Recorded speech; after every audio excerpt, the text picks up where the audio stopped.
Você sabia que o Brasil pode ter mais de 6 milhões de pessoas autistas? Mais de 6 milhões de pessoas com transtorno do espectro autista?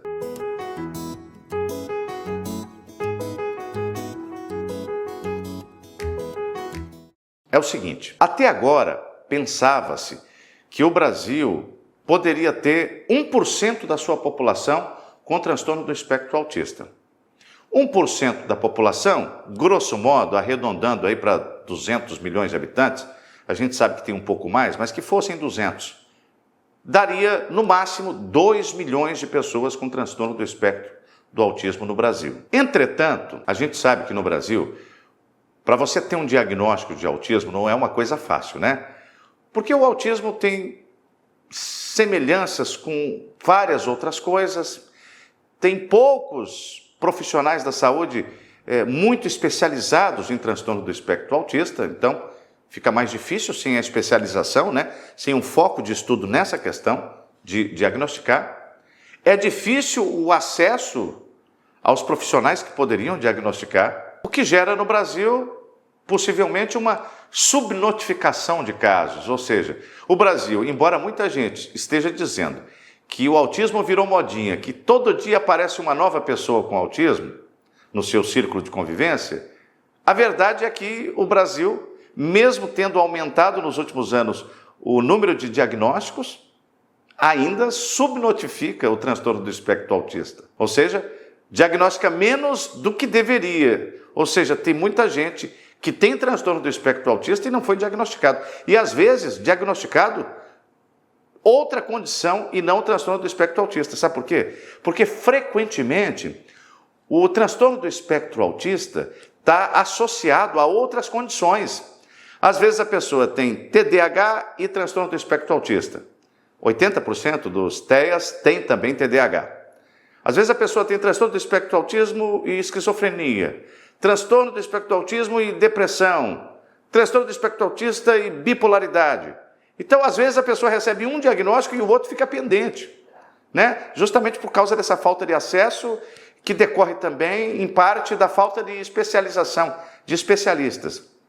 Pois bem, em 2023, foi divulgado um estudo norte-americano dizendo o seguinte, que lá nos Estados Unidos, no estudo que eles fizeram, eles constataram que 1 a cada 36 crianças matriculadas no ensino básico, de até 8 anos, tinham transtorno do espectro autista. Isso daria um pouco mais de 2%, né, de pessoas com transtorno do espectro do autismo. E aí começaram a cogitar, será que isso vale para o Brasil também?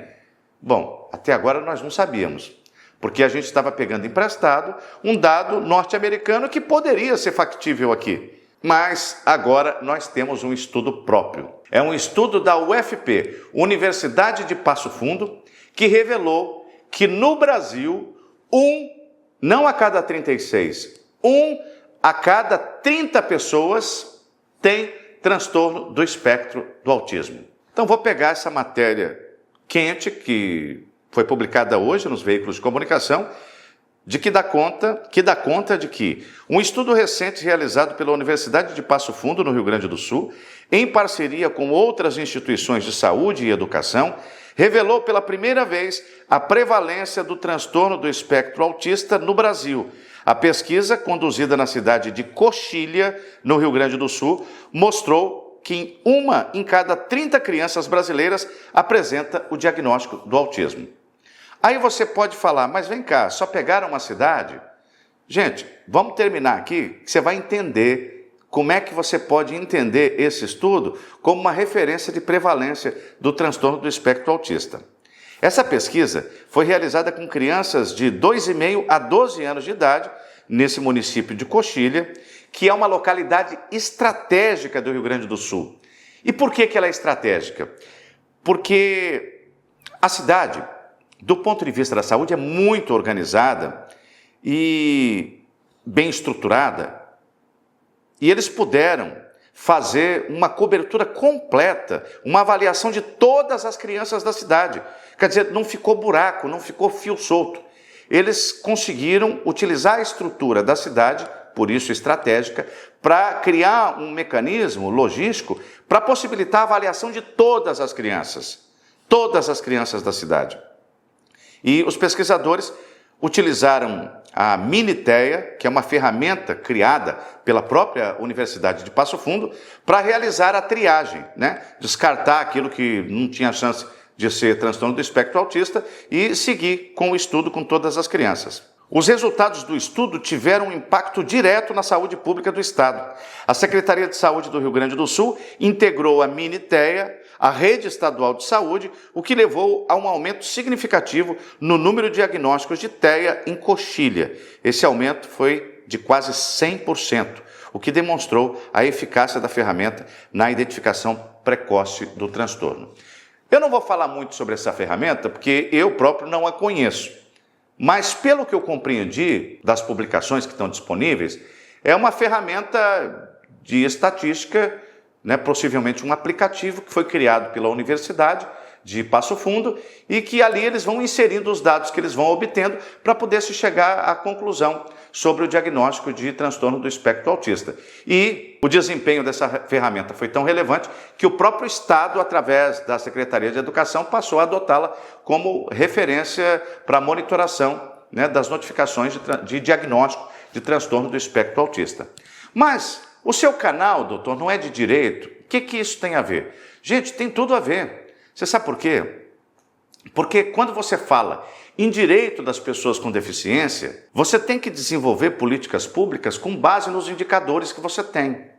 A partir do momento que você sabe que você não tem mais 1% da população que pode ser autista, mas 3%, no mínimo 3%, você tem que se estruturar para poder dar atenção a esse pessoal e disponibilizar o direito que ele já tem garantido em lei. Frequentemente, esse direito, ou o exercício desses direitos, demanda investimento das empresas privadas, das empresas públicas, do serviço público e administração pública de um modo geral, para poder disponibilizar. E não só disponibilizar os direitos que são específicos do público, da clientela PCD, mas também para desenvolver políticas públicas de saúde para atuar nessa área. Você só consegue fazer boas políticas de saúde quando você sabe os dados.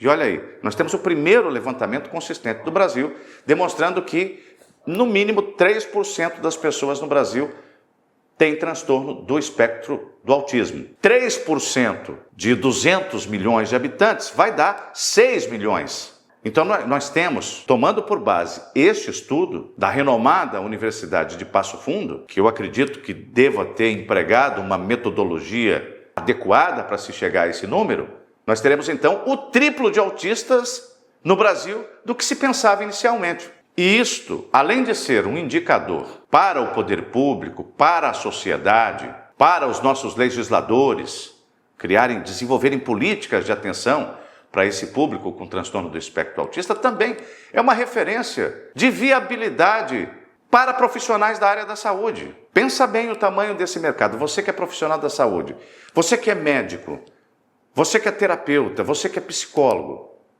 com uma clientela, com um público potencial acima de 6 milhões de pessoas, certamente, se você estiver pensando em fazer uma especialização, você pode, com segurança, considerar se especializar nessa área do conhecimento relacionado ao transtorno do espectro autista.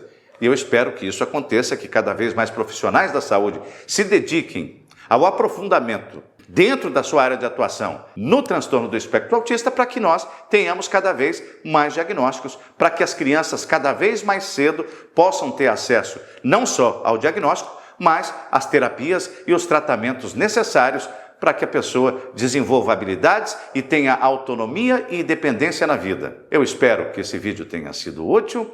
Eu peço a você, se entendeu que o vídeo é útil, que se inscreva no canal, que clique no sininho para ser notificado de outros vídeos e também que compartilhe com outras pessoas que, assim como você, possam ter interesse nesse assunto. Se você tiver alguma pergunta, alguma consideração, alguma opinião a dar sobre esse vídeo e essa notícia, comenta aí. Assim que eu puder, eu respondo. Muito obrigado e até o nosso próximo encontro.